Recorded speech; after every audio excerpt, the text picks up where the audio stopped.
नमस्कार मित्रांनो, स्वागत आहे तुमचं पुन्हा एका नवीन व्हिडिओमध्ये। मित्रांनो, गेल्या वर्षी ऑक्टोबरमध्ये दिग्गज उद्योगपती रतन टाटा यांनी वयाच्या 86व्या वर्षी जगाचा निरोप घेतला। तर रतन टाटांच्या निधनानंतर मोठ्या हालचाली सुरू झाल्या होत्या। मोठ्या संघर्ष, विरोध आणि पाठिंब्यानंतर नोएल टाटा यांनी समूहाची सूत्र हाती घेतली, पण विरोध आणि सत्ता संघर्षाच्या अंतर्गत अफवा समोर येत होत्या। आता टाटा ट्रस्टमधील वाद हा टोकाला पोहोचलाय, ज्यामुळे सरकारला हस्तक्षेप करावा लागतोय। या प्रयत्नामध्ये सोमवारी 2 केंद्रीय कॅबिनेट मंत्री टाटा समूहाच्या अधिकाऱ्यांची भेट घेणार आहेत।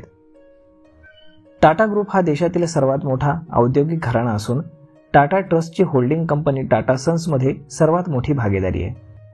मात्र अलीकडेच त्यांच्यात अंतर्गत कलह निर्माण झाला असून याचा टाटा सन्सच्या कामकाजावरती विपरीत परिणाम होऊ शकतो असं मानलं जात आहे आणि आता या प्रकरणामध्ये सरकार देखील हस्तक्षेप करणार आहे।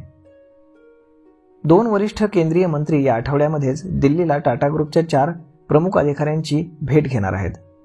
ही बैठक टाटा ट्रस्टमधील मतभेदांच्या अलीकडच्या वृत्तांमुळे गुंतवणूकदारांसह सरकारची देखील चिंता वाढवण्याच्या कारणास्तव आहे।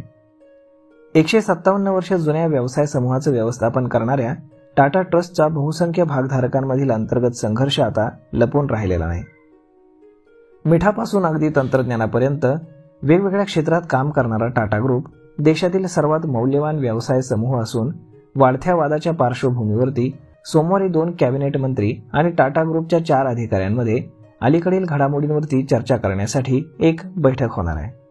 टाटा ट्रस्टचे अध्यक्ष नोएल टाटा, उपाध्यक्ष वेणू श्रीनिवासन, टाटा सन्सचे अध्यक्ष एन चंद्रशेखरन आणि टाटा ट्रस्टचे विश्वस्त दरिसय खंबाटा हे देखील उपस्थित राहणार आहेत। टाटा सन्स सध्या एका संचालकाच्या नियुक्ती आणि काढून टाकण्याच्या वादावरून वादात सापडलाय। माजी संरक्षण सचिव आणि टाटा सन्सचे नामनिर्देशित संचालक विजय सिंग यांना काढून टाकण्याचा निर्णय चर्चेत आला असून वेणू श्रीनिवासन आणि नोएल टाटा यांनी विजय सिंग यांना काढून टाकून त्यांच्या जागी दुसरे विश्वस्त मेहली मिस्त्री यांना बोर्डामध्ये नियुक्त करण्याच्या प्रस्तावाला विरोध केला होता।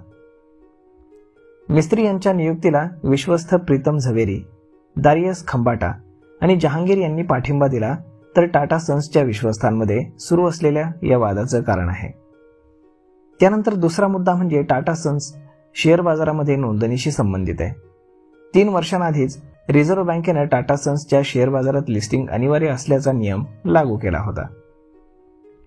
तर सध्या टाटा ट्रस्टमध्ये टाटा सन्सवरती कसं नियंत्रण ठेवावं यामध्ये विश्वस्तांमध्ये मतभेद आहेत।